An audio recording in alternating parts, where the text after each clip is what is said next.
오늘도 거룩한 주일을 맞아서 우리 주님 앞에 나와 예배드리는 모든 성도님들 가정과 주님께서 세우신 높은 뜻 정의 교회 위에 주님의 은혜와 평강이 충만하기를 바랍니다. 오늘은 종려 주일입니다. 예수님이 우리를 위해서 목숨을 바치려고 예루살렘에 들어오신 것을 기념하는 날입니다. 물론 예수님은 이전에도 예루살렘에 여러 번 오셨었습니다. 그러나 그때는 백성을 가르치고 여러 가지로 돕기 위해서 오셨지만 오늘은 온 세상을 구원하기 위해서 목숨을 바쳐 죽으려고 들어오신 날입니다. 구원을 완성하기 위해서 들어오신 날입니다. 그래서 우리가 특별히 기념하는 겁니다. 이 종려 주일 즈음에 예수님의 인기는 극에 달했습니다.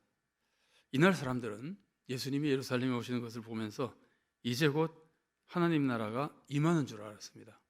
하나님의 구원이 곧 이 땅에 이루어지는 줄 알았습니다. 누가복음 19장 11절 말씀입니다. 그들이 이 말씀을 듣고 있을 때에 비유를 더하여 말씀하시니 이는 자기가 예루살렘에 가까이 오셨고 그들은 하나님의 나라가 당장에 나타날 줄로 생각함이더라. 자, 이런 상황에서 예수님께서 지금 예루살렘으로 오시는 겁니다. 예수님은 예루살렘에 오시는 중에 벳바게 근처에서 나귀 새끼를 타고 들어오십니다. 예수님을 따르던 사람들은 말할 수 없이 흥분했습니다. 이전에 왕이 즉위할 때 나귀를 타고 들어왔었거든요. 누가복음 19장 38절 말씀입니다. 이 흥분한 사람들이 하는 찬양 소리들입니다. 이르되 찬송하리로다 주의 이름으로 오시는 왕이여 하늘에는 평화요 가장 높은 곳에는 영광이로다 하니. 예수님께서도 이런 사람들의 찬양을 당연하게 생각하셨습니다. 당연히 찬양해야 된다고 생각하셨습니다. 그러나 바리새인들은 백성이 예수님을 구주로 찬양하는 것을 싫어했습니다. 그래서 바리새인들이 예수님께 이 무리가 소리를 지르지 못하게 해달라고 요구했습니다. 그때 예수님은 이렇게 말씀하십니다. 오늘 본문 40절 말씀입니다. 대답하여 이르시되 내가 너에게 말하노니 만일 이 사람들이 침묵하면 돌들이 소리 지르리라 하시니라. 반드시 찬양해야 된다는 거죠. 지금은 찬양해야 될 때라는 거죠. 사실 종려주일에 사람들이 소리치는 것은 당연한 일입니다. 지금 하나님의 구원 역사가 일어나고 있습니다. 이 사람들은 지금 하나님의 구원을 조금 잘못 알고 있어서 부족한 점이 많이 있지만, 그래서 자기 백성이 구원받고 나라가 잘 되고 이런 것들을 주로 생각하지만, 사실 하나님의 구원이 일어나고 있는 것도 사실이고 그 구원은 이스라엘 백성이 생각하는 것과는 비교도 되지 않는 구원이었습니다. 이스라엘만의 구원이 아닙니다. 나라가 독립하는 정도가 아닙니다. 온 우주가 구원받는 겁니다. 그래서 예수님은 이 사람들이 소리 지르지 않으면 돌들이 소리 지를 것이라고까지 하시는 겁니다. 지금 하나님의 아들이 세상을 구원하려고 예루살렘에 들어오고 계십니다. 하나님의 구원 역사가 이루어지고 있습니다. 이것을 안다면 어떻게 소리 지르지 않겠습니까? 이렇게 사람들이 다 찬양하고 소리쳐야 될 이 시간, 놀라운 반전이 일어납니다. 예수님은 통곡을 하신 겁니다. 예수님이 그냥 운 것이 아닙니다. 소리내어 우신 겁니다. 이스라엘 사람들은 구원을 기다리다가 지금 예수님이 오시는 것을 보고 찬양 소리를 외칩니다. 예수님도 이것을 당연하게 생각하십니다. 그렇다면 예수님도 이들과 함께 찬양하는 것이 더 자연스럽지 않을까요? 그런데도 예수님은 찬양하신 것이 아니라 통곡하셨습니다. 왜 예수님이 통곡하십니까? 이제 자신이 겪을 십자가의 고통과 자신의 죽음 때문에 통곡하시는 겁니까? 그렇지 않습니다. 예수님은 물론 자신이 고통당할 겁니다. 그것 때문에 마음이 몹시 안타깝고 답답하실 겁니다. 그러나 예수님은 자신의 죽음을 위해서 자신의 죽음을 바라보며 자신의 고통 때문에 우신 것이 아니라 이스라엘 사람들이 자신을 죽이고 당할 여러 가지 고통을 생각하며 우시는 겁니다. 오늘 본문 41절부터 44절까지의 말씀입니다. 가까이 오사 성을 보시고 우시며 이르시되 너도 오늘 평화에 관한 일을 알았더라면 좋을 뻔하였거니와 지금 내 눈에 숨겨졌도다. 날이 이를지라 내 원수들이 토둔을 쌓고 너를 둘러 사면으로 가두고 또 너와 및 그 가운데 있는 내 자식들을 땅에 메어치며 돌 하나도 돌 위에 남기지 아니하리니 이는 내가 보살핌 받는 날을 알지 못함을 인함이니라 하시니라. 예수님은 당연히 지금 예루살렘에 들어가시면서 지금 죽는 걸 알고 들어가시는 것이기 때문에, 또 얼마나 고통스러운 죽음을 죽을지 알고 계시기 때문에 자신을 위해서도 몹시 착잡하셨을 겁니다. 예수님은 지금 주로 가시는 것 이미 오래전부터 말씀하셨었습니다. 누가복음 13장 33절과 34절 말씀 보십시오. 그러나 오늘과 내일과 모레는 내가 갈 길을 가야 하리니 선지자가 예루살렘 밖에서는 죽는 법이 없느니라. 예루살렘아 예루살렘아 선지자들을 죽이고 네게 파송된 자들을 돌로 치는 자여, 암탉이 제 새끼를 날개 아래 모음같이 내가 너희의 자녀를 모으려 한 일이 몇 번이냐. 그러나 너희가 원하지 아니하였도다.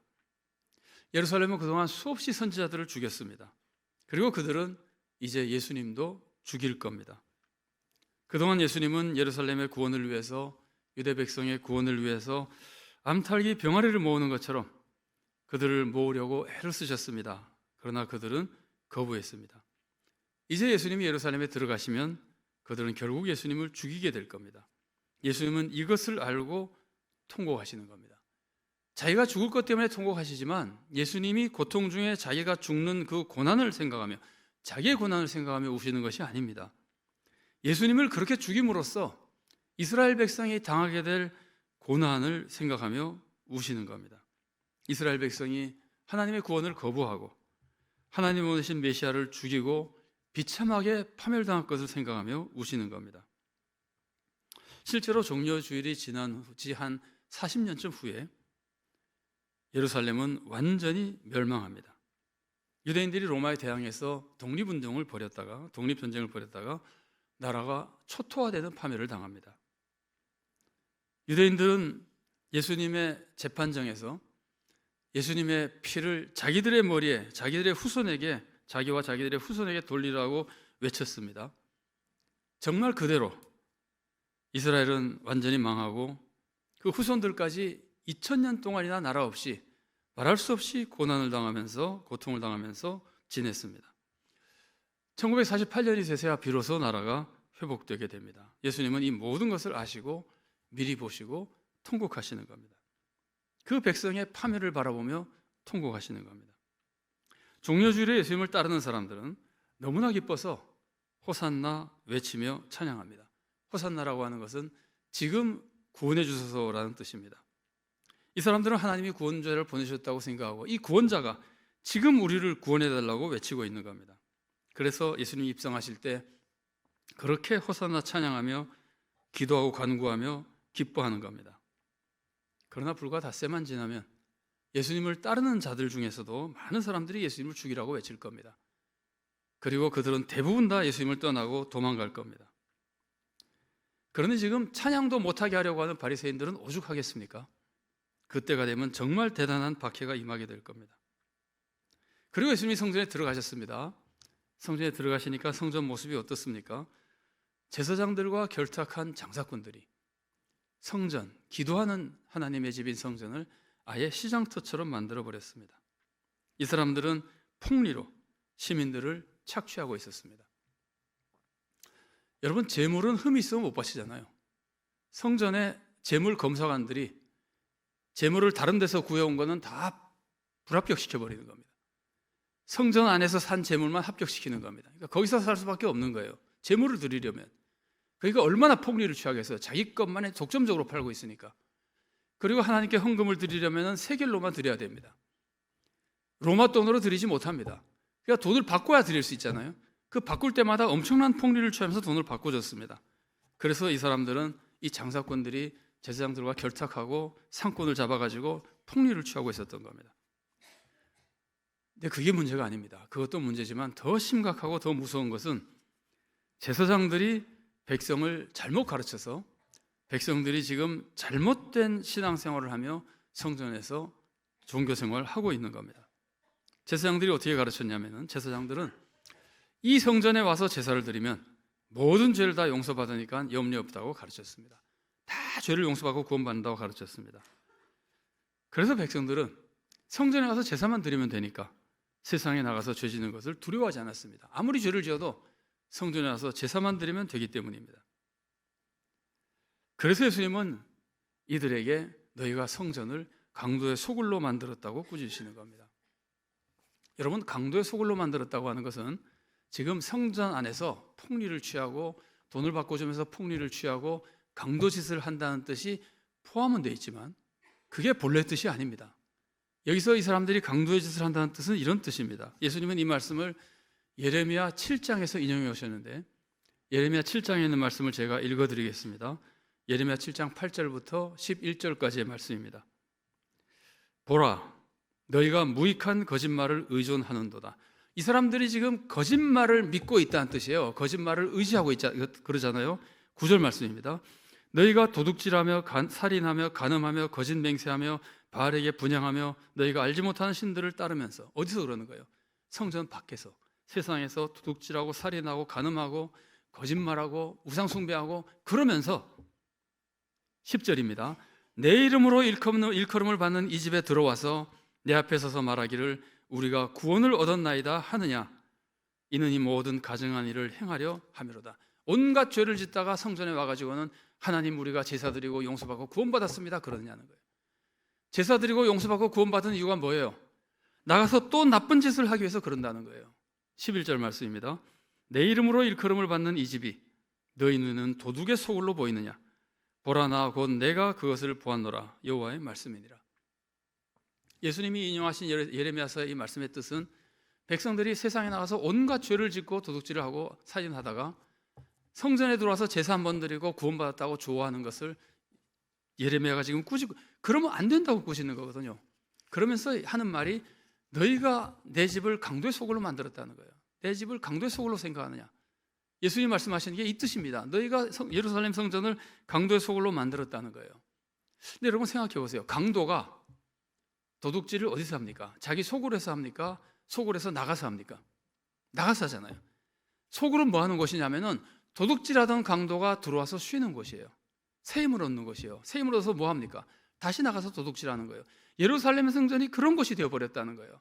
백성들이 다 나가서 도둑질하고 온갖 나쁜 짓을 하다가 예루살렘 성전은 그 죄인들이 와서 위로받고 쉬고 새 힘 얻는 곳이 되었다는 거예요. 도둑질할 새 힘을 얻는 곳이 되었다는 거예요. 그래서 강도의 소굴로 만들었다 그러는 겁니다. 예레미야는 제사장들이 거짓말을 가르쳐서 백성들이 거짓말을 믿었다 그러는데 그 거짓말이 뭐냐면요, 예레미야 7장 4절 말씀입니다. 너희는 이것이 여호와의 성전이라 여호와의 성전이라 여호와의 성전이라 하는 거짓말을 믿지 말라. 제사장들이 백성에게 가르치는 겁니다. 이게 여호와의 성전이다. 와서 제사만 드리면 다 용서가 구원받는다. 이 말 믿지 말라는 거예요. 근데 사실 이 말이 틀린 말입니까? 맞는 말입니다. 여호와의 성전 맞습니다. 성전에서 제사 드리면 죄 용서 받는 것도 맞습니다. 그런데 왜 예레미야는 이걸 거짓말이라고 하는 겁니까? 예수님은 왜 이것이 잘못됐다 그러는 겁니까? 왜 이것이 거짓말이냐면은 제사만 드리면 용서받는다고, 죄 얼마든지 지어도 된다고 하니까 거짓말이 되는 거예요. 제사 드리면 용서받는 것은 맞는 말이에요. 그런데 아무리 죄를 지어도 제사만 드리면 된다고 말하니까 거짓말이 되는 거예요. 죄 짓도록 만드니까 거짓말이 되는 거예요. 여러분, 죄를 지으면 안 된다고 믿으면서 그래도 우리가 부족해서 세상에 나가서 죄를 안 지으려고 그러지만 그래도 죄를 짓고 그때마다 마음 아파하며 눈물로 회개하고 그리고 하나님께 와서 회개하며 제사를 드리면 하나님이 얼마나 기뻐하시겠습니까? 얼마나 쉽게 기쁘게 죄를 용서해 주시겠습니까? 그러나 제사장들은 그렇게 가르치지 않았습니다. 아무리 죄 져도 괜찮다, 제사만 드리면 된다고 가르쳤습니다. 그래서 도둑들에게 성전은 죄를 짓고 평안을 얻고 새 힘 얻고 다시 나가서 죄 짓는 강도의 소굴같이 되어버린 거예요. 그래서 예레미야도 그것을 거짓말이라고 그러고 예수님도 그것을 악이라고 가르치고 계시는 겁니다. 예수님은 이것을 다 아시고 예루살렘 성전에 들어가시면서, 이전에도 예루살렘에 와서 얼마나 많이 보셨겠어요. 예수님은 예루살렘에 들어오시면서 통곡하시는 겁니다. 예수님의 통곡은 그래서 세 가지 의미를 가지고 있습니다. 하나는 예수님이 하나님의 구원을 가지고 오셨는데, 그리고 십자가에 죽으면서까지 구원하실 텐데 사람들이 예수님을 믿지 않아서 예수님을 거부해서 이 생에서도 구원의 삶을 마치 살지 못하고 하나님의 자녀답게 살지 못하고 내세에 파멸당할 것을 바라보며 예수님께서 통곡하시는 겁니다. 백성 한 사람 한 사람이 예수님을 믿지 않을 것이기 때문에, 그리고 파멸당하기 때문에 통곡하시는 겁니다. 두 번째로는 성전에서 제사만 드리면 된다고 믿고 죄를 지어도 괜찮은 것처럼 마음대로 죄를 지으면서 악하게 살아가는 성전을 강도의 소굴로 만든 그 사람들 때문에 죄를 짓는 예수님께서 통곡하시는 겁니다. 여러분, 이것은 오늘로 치자면은 교회만 다니면 구원받는다고 생각하고 세상에 나가서는 무슨 짓을 해도 괜찮은 것처럼, 교회 나가서 예배드리고 헌금하면 되는 것처럼 생각하고 잘못된 신앙생활하는 사람들을 보며 잘못되어 가는 교회를 보며 예수님이 통곡하시는 것과 마찬가지의 모습입니다. 그리고 세 번째는 첫 번째와 좀 비슷하지만 조금 달리 보면 예루살렘 사람들이 예수님을 거부하고 이제는 예루살렘이 파멸당하잖아요. 나라가 다 파멸당하잖아요. 성전이 다 무너져 버리잖아요. 그래서 세 번째 모습은 한 사람 한 사람의 멸망만이 아니라 이스라엘 나라와 민족 전체가 파멸당하고 2000년이나 나라 없이 지내게 되는 그 비참한 파멸을 바라보며 예수님께서는 통곡하고 우시는 겁니다. 오늘 우리는 종료주일을 맞아서 주님을 찬양합니다. 얼마나 감사합니까? 우리를 위해서 목숨까지 버리신 은혜에 감사하며 찬양합니다. 우리를 하나님의 자녀로 만들어서 하나님의 사랑 속에 살게 해주신 은혜에 감사하며 찬양합니다. 지금도 우리의 기도를 들어주시고 은혜와 축복을 내려주시는 은혜에 감사하며 찬양합니다. 너무나 당연한 일이고 너무나 좋은 일입니다. 우리는 그렇게 찬양해야 됩니다. 그런데 우리가 그렇게 찬양하는 동안 주님의 마음은 어떠신 걸까요? 우리가 정말 구원의 길을 가며 우리의 구원을 통해서 하나님께 기쁨을 드리고 좋은 교회를 이루어서 세상을 구원하는 우리의 모습을 통해서 세상의 구원을 통해서 하나님께 기쁨을 드리고 그래서 주님의 마음은 지금 기쁨이 충만하신 걸까요? 혹시라도 우리가 마음 놓고 세상에서 죄를 짓고는 와서 교회에서 예배드리는 것으로 죄책감을 모면하고 교회를 그런 강도의 소굴처럼 만들어가는 것을 보면서 혹시라도 주님은 마음이 슬프신 걸까요? 여러분, 우리도 지금 많은 사람들이 교회가 잘못되어 간다고 자꾸 말하지 않습니까? 그렇다면 거룩하신 주님의 눈에는 교회가 어떻게 보이겠습니까? 예수님 혹시 지금 성도들이 자기의 욕심 때문에 교회를 세속적으로 만들어가는 것을 보고 통곡하시는 것은 아닐까요? 교회가 인간의 주인이 되어서 인간의 뜻대로 교회를 바꿔가는 모습, 세속적이 되어가는 인간의 모임처럼 되어가는 교회 모습을 보면서 주님은 혹시 슬퍼하고 통곡하시는 것은 아닐까요? 구세군의 창시자 윌리엄 부스 대장이 젊었을 때 꿈을 꿨습니다. 꿈에 멀리 보니까 어떤 사람이 예수님을 십자가에 못 박고 있었습니다. 부스는 너무나 마음이 아프고 충격을 받고는 소리 지르면서 그 사람 보고 그러지 말라고 그랬습니다. 그러나 그 사람은 들리는지 안 들리는지 계속 못을 받고 있었습니다. 그래서 그 사람에게 달려갔습니다. 달려가면서 계속 소리 지릅니다. 그러지 말라, 그러지 말라. 예수님을 십자가에 못 박지 말라고. 그런데도 그 사람은 계속 못을 받고 있었습니다. 그래서 그 사람에게 다가가서 그 사람을 붙잡았더니 그 사람이 뒤돌아봤습니다. 부스는 소스라치게 놀랐습니다. 그 사람이 바로 자기였던 겁니다. 예수님의 십자가 은혜로 구원받은 우리가 또다시 예수님을 십자가에 못 박고 또다시 예수님께 슬픔을 드려서야 되겠습니까? 우리는 우리를 구원하러 주님께서 예루살렘에 들어오시니 종료주일의 예배와 찬양을 통해서 구원받은 자의 모습으로 하나님께 기쁨과 영광을 돌려야 되지 않겠습니까? 주님께 기쁨을 드려야 되지 않겠습니까? 주님 뭘 기뻐하십니까? 주님은 성전이 기도하는 집이라고 해서 기도하는 걸 기뻐하십니다. 믿음이 없으면 기도가 아니잖아요. 내 욕심을 위한 것은 기도가 아니잖아요. 정말 우리는 올바른 믿음으로 하나님을 높이며 하나님이 기뻐하시는 기도와 찬양을 드림으로써 주님을 기쁘시게 해드려야 됩니다. 주님은 성전에서 제사만 드리는 것을 기뻐하시는 것이 아니라 제사를 드려도 강도의 소굴이 될 수 있기 때문에 성전에 제사 드리는 것을 넘어서서 세상에 나가서 우리의 모든 삶이 진정한 주님의 뜻을 따라가는 삶이 될 때 주님께서 기뻐하시는 겁니다. 우리는 진심으로 주님을 구주로 믿고 말씀에 순종하며 주님 뜻대로 살아가며 주님께 기쁨을 드려야 됩니다. 교회배를 통해서 받은 은혜로 예배를 통해서 받은 주님의 말씀에 따라서 세상에서 바르게 살아가야 주님께 기쁨을 드리는 겁니다. 교회를 세상과는 정말 다른 거룩한 공동체로 만들어야 주님께 기쁨을 드리는 겁니다. 교회에서는 오직 하나님만을 주인으로 모시고 아무도 주인 노릇하지 않고 하나님 안에서 겸손히 서로 섬기며 하나님 중심의 신앙생활을 해야 주님이 기뻐하시는 겁니다. 우리는 예수님을 믿고 이미 하나님의 자녀가 된 사람들입니다. 정말 주님의 십자가 은혜를 알고 있는 사람입니다. 꼭 이 십자가 은혜를 의지하며 구원의 길을 감으로써 우리의 구원을 통해 먼저 주님께 기쁨을 드릴 수 있기를 바랍니다. 주님께 감사하며 주님을 사랑하며 주님의 뜻에 따라 살아가며 정말 올바른 삶으로 주님께 기쁨을 드릴 수 있기를 바랍니다. 나만 구원받는 것이 아니라 나만 바르게 사는 것이 아니라 그리고 정말 세상을 구원으로 인도하며 아직도 구원받지 못한 사람과 정말 부패하고 어두운 세상을 바라보고 눈물을 흘리는 그 주님의 눈물을 닦아드리며 주님께 큰 기쁨을 드리고 우리도 주님의 은혜 안에 감사와 평강이 충만한 신앙생활하는 복된 성도로 살아갈 수 있기를 바랍니다. 같이 기도하시겠습니다.